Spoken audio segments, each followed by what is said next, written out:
Hello friends, in chapter number 1, I think question number 1.20 up to 1.20 is completed. Now this is 1.21. Here following data are obtained when dinitrogen and dioxygen react together to form different compound. So this is mass of dinitrogen, this is mass of dioxygen. Clear? Here mass of dinitrogen is 14. So mass of dioxygen 16. Here mass of dinitrogen 14. Here mass of dioxygen is 32. Similarly here 28, 32, 28 and then after 80. तो आपको ये पूछा है which law of chemical combination is obeyed by above experimental data and gives statement. तो चलो यहाँ पे क्या करना है, सी डाई नाइट्रोजन इसका मतलब होता है N2 और डाई ऑक्सीजन का मतलब क्या होता है O2. तो now bye fixing mass of here dinitrogen, by fixing mass of dinitrogen, clear, that is we can say that 28 gram. So here we can say that mass of dioxygen will be, we can say that here means change. So suppose if I will take here means ratio, then here what will happen? So 32 gram, then after 64 gram, and then after 32 gram, and then after 80. So whenever we are taking ratio of mass of dinitrogen versus dioxygen, here means what will happen? To see, this is 2 will come, 16 पे है ना आपका C. What will happen? Here means 2 is to, we can say that 4, and then after 2 is to 5. If we are taking ratio, then what will happen? So this type of means number will come. Here mass of dinitrogen, it means whenever dinitrogen and oxygen both will combine, here what will happen? See, mass of dioxygen will changes with respect to mass of dinitrogen. Here after taking ratio, the fixed number will come, which will prove that here law of multiple proportion will be there. Here law of multiple proportion will be there. Clear हुआ कि नहीं? अब law of multiple proportion में क्या होता है, आपकी theory में एग्जांपल दिया था, कौन सा? तो हाइड्रोजन एंड ऑक्सीजन वाला. क्लियर? मतलब वहां पे भी हाइड्रोजन ऑक्सीजन था. If we are changing mass of oxygen, then what will happen? In first condition water will form, and in second condition hydrogen peroxide will be there. तो this is first part of question number 1.21. अब देखो, अब उसके बाद आपको क्या करना है? तो now we have to find out, here means second question. इसी में जो सेकंड पार्ट है उसके अंदर आपको क्या करना है? तो here we have to find out conversion factor 1.21 में fill in the blanks. See, तो फिल इन द, आपका normally see fill in the blanks है इन द फॉलोइंग डेटा. तो चलो पहला क्या दिया हुआ है? Here 1 kilometre is equal to, और यहाँ पे क्या है? mm लाना है, और इधर पे आपको क्या लाना है? ये पिकोमीटर लाना है. तो 1 किलोमीटर, तो see here we can say that 1 kilometre is equal to 1000 metre. Clear? 1 kilometre is equal to 1000 metre and 1 mm is equal to 10⁻³ metre. अब मुझे क्या करना है? mm में कन्वर्जन करना है ना? तब देखो ये आपका मीटर है, मतलब मीटर के प्लेस पे ये here 1 metre is equal to 1 × 10⁻³ 1 × 10⁻³ and this is mm. ये 1 मीटर आ जाएगा. अब ये 1 मीटर को यहाँ पे रख दो. तो हियर 1000 इंटू 1 × 10⁻³ mm. अब ऊपर गया तो देखो 10⁻³ तो mm. तो finally here 10⁻6 mm will come. मतलब यहाँ पे क्या आ जाएगा? 1 kilometre is equal to 10⁻6 mm. This is conversion. 1 kilometer is equal to 1000 meter and 1 millimeter is equal to 10 raised to minus 3 meter. तो मैंने बस कन्वर्ट किया, here 10 raised to power 6 will come. अब क्या करना है ना, किलोमीटर का पिकोमीटर में कन्वर्जन, सी किलोमीटर का पिकोमीटर में कन्वर्जन, तो 1 picometre is equal to 10 raised to minus 12 metre. यहाँ मुझे क्या करना पड़ेगा, सी 1 मीटर मतलब 1 into 10 raised to minus 12 and here we can say that pm will come.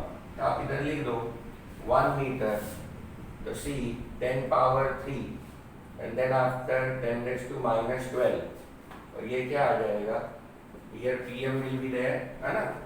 अब चलो 10 raised to minus 12 ऊपर जाएगा, तो this is 10 raised to 12 और ये पिकोमीटर मतलब 10 raised to 15 pm will be there.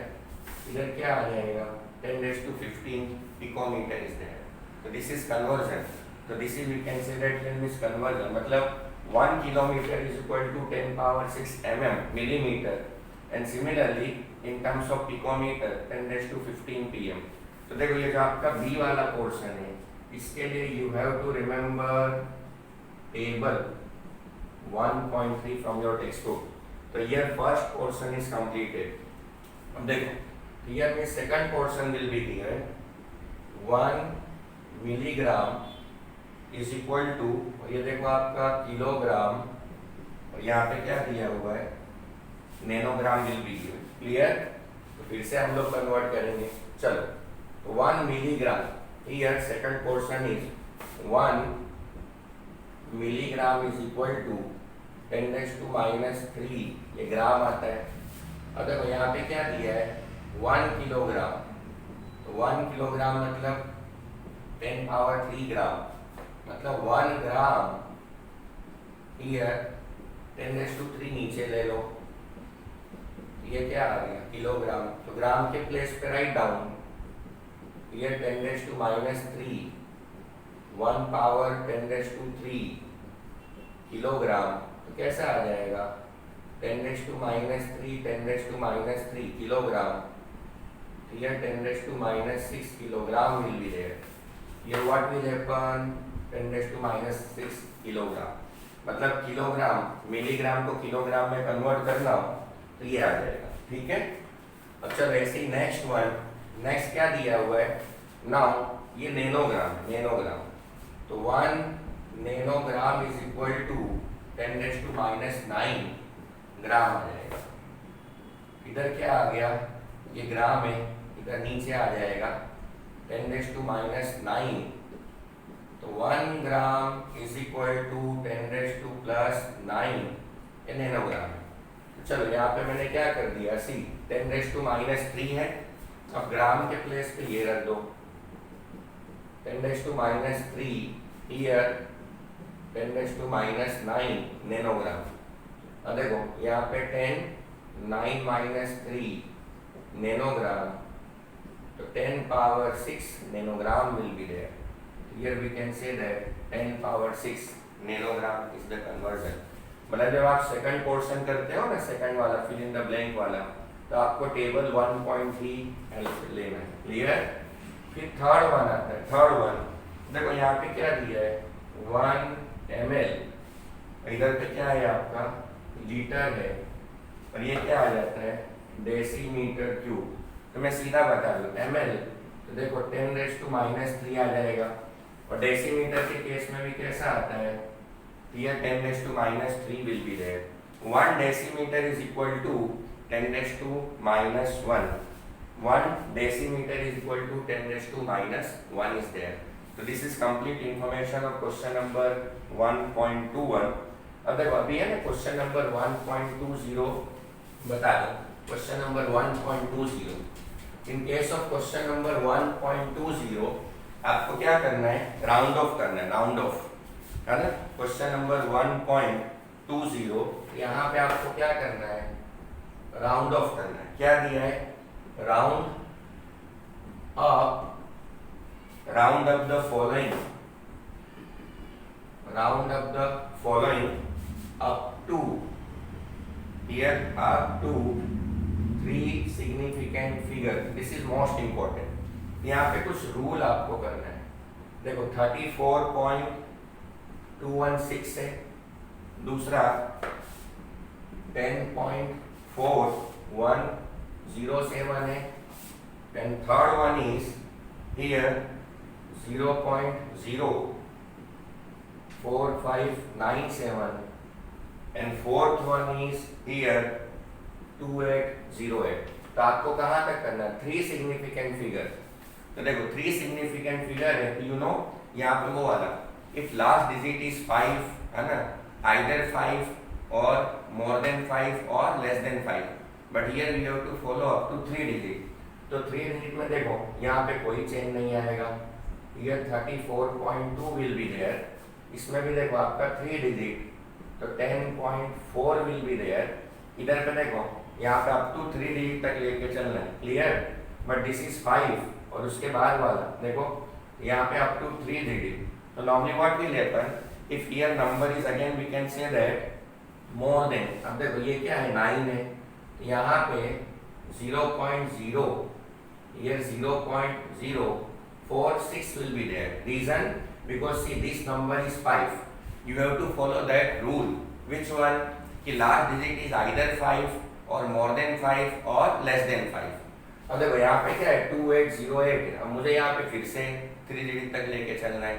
तो आपको रूल में दिया हुआ है कि मोर देन 5 हो तो यहाँ पे क्या हो जाएगा, एक नंबर ऐड हो जाएगा and other digits are again we can say that neglected or ignored. So here 2, 8, 1 will be there. ये चारों में से आपका सबसे important कौन सा है? ये वाला. You have to follow that rule. Which one? वही वाला कि last digit is either 5 or more than 5 or less than 5. चलो अब है ना उसके बाद आपका 1.20, 1.21 मैंने बताया.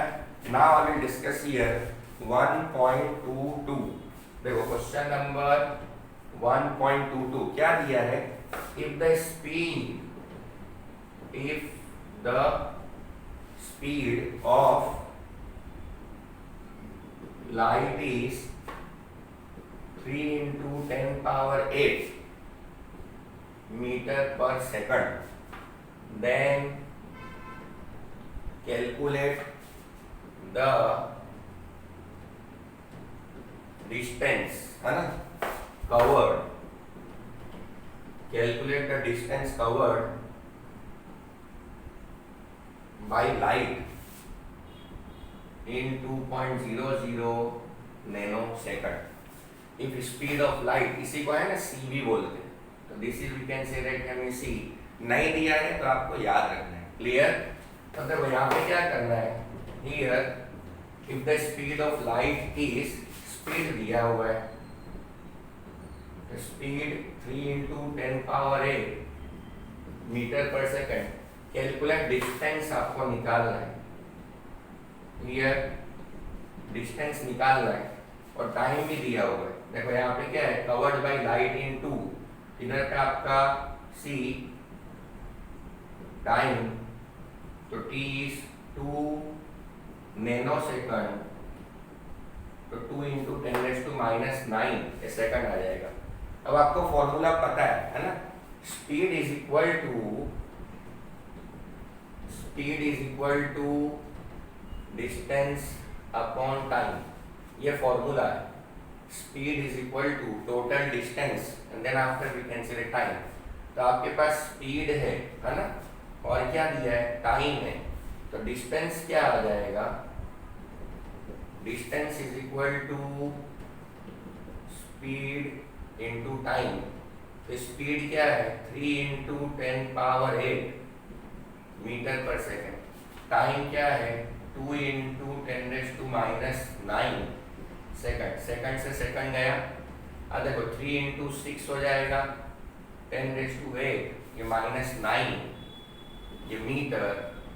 तो 6 into 10⁻⁹ -1 आ जाएगा. इधर पे 9 -1 मीटर, मतलब 0.6 metre will be, we can say that distance. Clear? You have to remember one formula. Which one? Speed is equal to distance upon time, and time है ना नैनो सेकंड में दिया है तो उसको सेकंड में कन्वर्ट कर देना है। क्लियर? चलो this is 1.22। Now next question is question number 1.23। देखो ये बहुत अच्छा क्वेश्चन है एंड हियर कांसेप्ट ऑफ कौन सा आता है, लिमिटिंग रिएजेंट वाला।